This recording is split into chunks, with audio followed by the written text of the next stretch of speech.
రాసింది కీరవాణి, కూసింది చంద్రబోస్. ఓ పాట కాదు, 2 దిగ్గజాల స్నేహానికి సంగీత రూపం. ఎప్పుడు చంద్రబోస్ పదాలకు కీరవాణి స్వరాలు, ఇప్పుడు కీరవాణి కళానికి చంద్రబోస్ గళం. తెలుగు సినీ సంగీత చరిత్రలో కొన్ని కాంబినేషన్లు కేవలం విజయవంతమైన కలయికలు మాత్రమే కాదు, అవి ఒక భావోద్వేగం. అలాంటి అరుదైన అనుబంధమే ఎంఎం కీరవాణి మరియు చంద్రబోస్ గారిది. దశాబ్దాలుగా తెలుగు ప్రేక్షకులను అలరిస్తున్న ఈ ఇద్దరి ప్రయాణంలో ఎన్నో మధురమైన పాటలు పుట్టాయి. సాధారణంగా మనం చూసింది ఏంటంటే, చంద్రబోస్ గారి అద్భుతమైన సాహిత్యానికి కీరవాణి గారు తన మధురమైన సంగీతాన్ని అందించడం, ఒకరి ఆలోచనలకు మరొకరి ప్రతిభ కలిసిన ప్రతిసారి ఓ ప్రత్యేకమైన సంగీత అనుభూతి ప్రేక్షకులకు అందింది. కీరవాణి గారి స్వరాలు, చంద్రబోస్ గారి పదాలు కలిసి తెలుగు సినీ సంగీతానికి ఎన్నో అజరామరమైన గీతాలను అందించాయి. పాటలోని భావాన్ని తన సాహిత్యంతో అందంగా చెప్పే చంద్రబోస్ గారి శైలి, భావాలకు సంగీతంతో జీవం పోసే కీరవాణి గారి ప్రతిభ ఈ ఇద్దరి కలయికను ప్రత్యేకంగా నిలబెట్టాయి.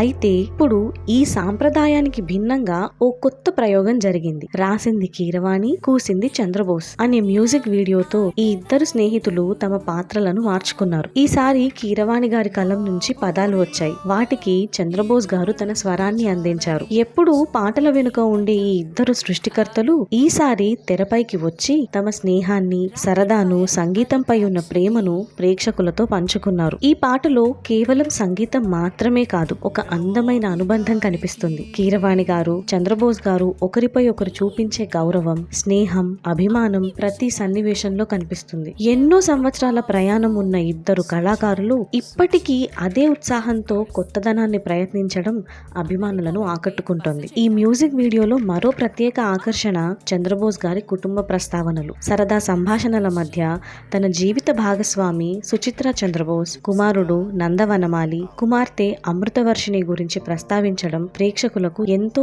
ఆత్మీయమైన అనుభూతినిచ్చింది. ఒక గొప్ప గేయ రచయితగా మాత్రమే కాకుండా కుటుంబాన్ని ఎంతో ప్రేమించే వ్యక్తిగా చంద్రబోస్ గారి మరో అందమైన కోణం ఈ వీడియోలో కనిపించింది. సంగీతం, కుటుంబం, అనుబంధాలు తన జీవితంలో ఎంత ముఖ్యమైనవో ఈ సరదా సందర్భాల ద్వారా ప్రేక్షకులకు అర్థమవుతుంది. ఈ పాటలోని ప్రతి పదం కూడా కీరవాణి గారి సృజనాత్మకతను, చంద్రబోస్ గారి సంగీత ప్రయాణాన్ని ప్రతిబింబించేలా ఎంతో ప్రత్యేకంగా రూపొందింది. సాధారణంగా చంద్రబోస్ గారి కలం నుంచి వచ్చే సాహిత్యానికి కీరవాణి గారు స్వరాలు అందిస్తారు. కానీ ఈసారి కీరవాణి గారి భావాలను చంద్రబోస్ గారు తన సహజమైన శైలితో ప్రేక్షకుల ముందుకు తీసుకొచ్చారు. పాటలోని పదాల వెనుక ఉన్న భావాలను, స్నేహాన్ని, సరదాను, అనుబంధాన్ని చంద్రబోస్ గారు తన హావభావాలతో తెరపై అద్భుతంగా ఆవిష్కరించారు. కేవలం పాడటం మాత్రమే కాకుండా ప్రతి పదానికి తగిన భావోద్వేగాన్ని జోడించి తన నటనతో ఆ పాటకు మరింత జీవం పోశారు. ఆయన ముఖంలో కనిపించే చిరునవ్వు, సరదా, ఆప్యాయత